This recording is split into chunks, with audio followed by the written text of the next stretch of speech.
Hey everyone, and welcome to a short video. I just wanted to talk about the summer and what's been going on here since I haven't uploaded many videos. And largely it's what you see on the screen in front of you. It's just been the weather's been fantastic in Point Roberts this year. Really lovely summer, beautiful days, beautiful evenings, long days. Sun's been shining, dogs have had a great time. You can see here it's been warm. Old Hector decided one day he was going to dig himself a little cooling hole, which he often does. Doesn't dig to escape, he just digs to cool off. Not that we don't let him inside, obviously, when it gets warm, but we don't quite hit California temperatures here. I just think he likes digging, to be honest. Very much an infantry dog. So yeah, he's had a wonderful time digging his holes and cooling off when it suits him and just snoozing in his hole. It's been largely a summer of one-to-one scale projects, as Big Lee calls them from his on his video recently, and here you can see Hector enjoying his hole, the fruits of his labour. So June, July, August have just been about working at home, and besides my birthday, which came in late June, it's been just a story of this period. Here the dogs are dressed up in their little hats celebrating my birthday with me. Thanks to Catherine for setting that up. And then, of course, shortly after my birthday in late June, we then get the 4th of July, which I'm not a huge fan of, obviously, but the dogs definitely aren't. Ellie in particular, here she is hiding in the closet, so we just let her stay there because she seems happy. But as I said, projects have been taking up the bulk of our time. Here we are working with a local lad to pour a concrete pad underneath our deck. It was gravel, and it was just a bit unpleasant, really. It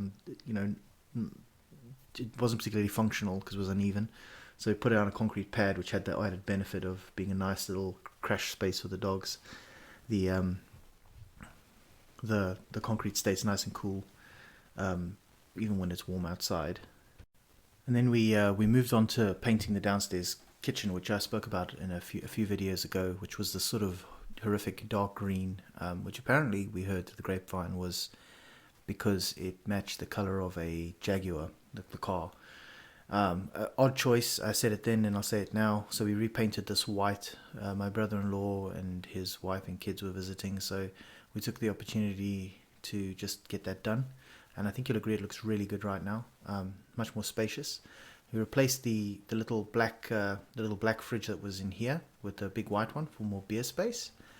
And then after that, we did some roof repair while he was here as well. It was handy having him here, so we did that. It gets damp here, so you get a bit of rot every now and then. And then once they left, we pulled up the floor because we had some tiles that were cracked and broken. And we couldn't get replacements because the tiles are over 25 years old. The manufacturer just doesn't make them anymore. So I painted this room white from a sort of blue teal color. And then I put down the laminate that Catherine chose, and I think you'll agree it looks pretty good. Very spacious, very cool looking room, beautiful really. I'm not a handy person by any stretch. I hate DIY, so this was horrific for me, but I did it as a sort of birthday and anniversary gift to Catherine. So job done there. Then we move on to the back garden. This requires some background talk. We had, when we bought this house, this whole back garden, pretty much everything you see there that has grass, that's brown, green, whatever, was covered in paving slabs that look, they're sort of like irregularly shaped. You can see some there at the base of the stairs. You can see them here next to the wheelbarrow, just below and above it. The whole yard was covered in that. Previous owners, a couple of owners ago, had this handyman who decided that he was going to pave the whole thing over. When we started trying to plant trees and stuff, we would just dig down because we couldn't see there were paving slabs there. See, it all looked like grass to us. It was overgrown. You would dig down about a few centimeters and then you would hit stone or these concrete slabs. So we'd have to flip all those up. Here you can see me doing that. The whole garden at some point or the other was just torn up because of that. And then we spent the summer, because I get quite a lot of rain here anyway, it's quite damp. It's not too hot rather. We put down some grass seed and managed to grow a nice lawn there. So the dogs have now got a place to chill out and relax and play. There's still a lot of work to do, some bare patches that need filling in, but it looks pretty good, I think you'd agree. We don't particularly lawn people, it's just we don't want dust and all that sort of jazz. And then here's a harvest from our garden. You can see blueberries, blackberries, and even a little wild plum there. So it's been a fantastic summer so far. Really have had a good time, and absolutely no complaints to be had here. But it's not just been working at home, we've got some games done as well at the club in White Rock. Here's some pictures of a game of What a Cowboy that we played recently. Really fun game, highly recommended to everyone. I don't particularly care much for westerns or any of that jazz, but I really enjoyed playing this game. It's fun, it's quick, and you get a decent result in an evening. And my outlaw gang was absolutely brutal in this encounter. And then we played some American Civil War, and this was just, again, beautiful, just to play with 28mm figures on a table like this. It looks fantastic as everyone's just like surging forward. We played as the Confederates side I was on this time round, and it didn't go well for us. We were pretty soundly repulsed by the Union. Then we played some Byzantines against Franks, and I was on the Byzantine side playing, testing out a new set of rules actually, which I won't talk too much about. But at any rate, beautiful game, really, really fun. I commanded cavalry wing. Byzantines won resoundingly. I was able to hold my flank until one of my co-commanders absolutely trounced the Frankish center, which you can see here. Really fun game again, lovely to play in 28mm, just beautiful. And then this last Thursday, played a bit of Napoleonics. We played a scenario set in Spain. We used Austrians and Russians to stand in for the Spanish, because those aren't finished being painted yet. But I was on the French side, and we absolutely failed in our mission objective. We thought we would have them easily. We thought we'd just roll them off the hill, but turns out dice just didn't go our way at all. It was a total mess. A really fun melee though.